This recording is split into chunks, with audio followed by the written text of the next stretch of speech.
अस्सलाम वालेकुम नाज़रीन, आप देख रहे हैं जुर्म कहानी और मैं हूं आपकी मेज़बान एनी खान। ये एक ऐसा प्रोग्राम है जहां हम आपको उन कहानियों से आगाह करते हैं जो हमारे मुआशरे के तारीख पहलुओं को बेनकाब करते हैं। आज की कहानी उन इंसानी दरिंदों की है जो कानून और इंसानियत की हदूद पार करके मासूम जिंदगियों को बर्बाद कर देते हैं। ये कहानियां न सिर्फ हमें सोचने पर मजबूर करती हैं कि हमारा माशरा किस सिमत जा रहा है, बल्कि ये भी कि कानून नाफिज करने वाले इदारे अपनी जिम्मेदारियां किस हद तक निभा रहे हैं। तो आइए इन कहानियों का पर्दाफाश करते हैं और इन मजलूमों की आवाज बनते हैं जो इंसाफ के मुंतजर हैं।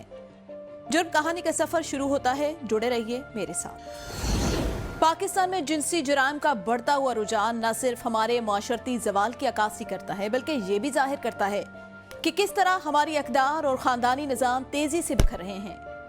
माजी में खानदानी रिश्ते मजबूत समझे जाते थे, रिश्तों में एतमाद था और बुजुर्गों की इज्जत की जाती थी, लेकिन आजकल के दौर में ये तमाम कदरें पीछे छूटती जा रही हैं। मुआशरे में बढ़ते हुए जुराम, खास तौर पर खवातीन और बच्चों के साथ होने वाले ज्यादती के वाकयात ये साबित करते हैं कि हम एक संगीन वो समाजी बहरान का शिकार हैं।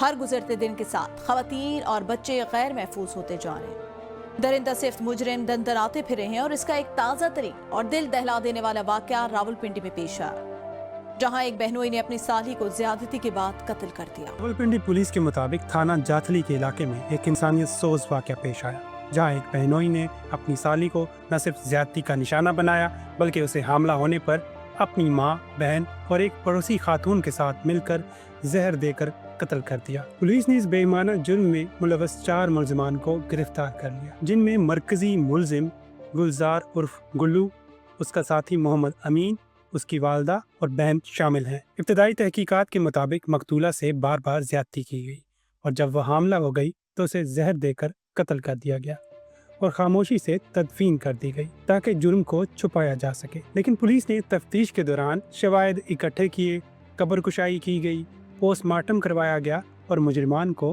गिरफ्तार कर लिया गया। ये वाकया सिर्फ एक मिसाल है कि कैसे पाकिस्तान में खानदानी इक़्तिदार दम तोड़ रही है। माजी में खानदान एक मजबूत कला हुआ करता था, जहां सब एक दूसरे की इज्जत और एहतराम करते थे, लेकिन आज के दौर में खूनी रिश्ते भी कमजोर पड़ चुके हैं और लोग लालच, हवस, नफरत के गुलाम बन चुके हैं। ये कोई पहला वाकया नहीं, बल्कि ऐसे बेशुमार वाकयात आए दिन पाकिस्तान में रिपोर्ट होते हैं।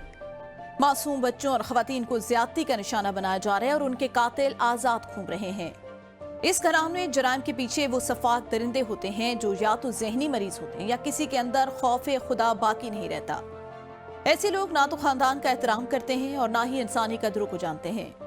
इनके नजदीक औरत और बच्चे सिर्फ एक खिलौना जिन्हें वो अपनी हवस का निशाना बनाते हैं और फिर किसी भी तरह जुर्म को छुपाने की कोशिश करते हैं। सीपीओ सैयद खालिद हमदानी ने इस अफसोसनाक वाक़े का नोटिस लेते हुए एसपी सदर को फौरी कार्रवाई का हुक्म दिया, जिसके बाद तहकीकात का आगाज किया गया। पुलिस ने शवाहिद की बिना पर 4 मुलजिमान को गिरफ्तार कर लिया और मुकदमा दर्ज कर लिया। पुलिस का कहना है कि पोस्टमार्टम और फोरेंसिक शवाहिद से ये वाज़ेह हो गया है कि मकतूला को पहले ज्यादती का निशाना बनाया गया और फिर जहर देकर कत्ल कर दिया गया। तफ्तीश के मुताबिक इस वहशियाना कत्ल के पीछे बुनियादी मकसद ज्यादती के सबूतों को मिटाना था। ताहम पुलिस ने बरवक्त कार्रवाई करके 4 मुजरिमान को हिरासत में ले लिया और उनके खिलाफ सख्त कानूनी कार्रवाई का आगाज कर दिया। ये वाकया खुली हकीकत है कि पाकिस्तान में हुकूमत और मुतल्लिका इदारे जुराइम की रोकथाम में नाकाम हो रहे हैं। हर रोज दर्जनों बच्चे और खवातीन जिनसी ज्यादती का शिकार होते हैं, लेकिन मुजरिमों को सख्त सजा न देने की वजह से ये जुल्म बढ़ता जा रहा है। ऐसे मुजरिमों के खिलाफ फौरी और सख्त एक्शन लिया जाना चाहिए ताकि ऐसे घिनौने जुराइम का खात्मा हो सके। हुकूमत को सख्त कवानीन बनाने, फौरी सजाएं देने और पुलिस सिस्टम को मजीद मजबूत करने की जरूरत है ताकि ऐसे जुराइम करने वालों को इबरतनाक अंजाम तक पहुंचाया जा सके। अवाम को भी चाहिए कि वो ऐसे मामलात पर खामोश न रहें, बल्कि आवाज उठाएं और ऐसे मुजरिमों को बेनकाब करें। ये सवाल अब भी अपनी जगह पर मौजूद है कि आखिर कब तक हमारे बच्चे और खवातीन दरिंदों का निशाना बनते रहेंगे? क्या हमें मजीद ऐसे वाकयात का इंतजार करना होगा या वक्त आ गया है हुकूमत, अदालतें और अवाम सब मिलकर इन दरिंदों के खिलाफ सख्त कार्रवाई करें? इस सवाल का जवाब पूरे मुआशरे को मिलकर देना होगा, वरना खुदा न ख्वास्ता ऐसे भयानक वाकयात मजीद बढ़ते जाएंगे।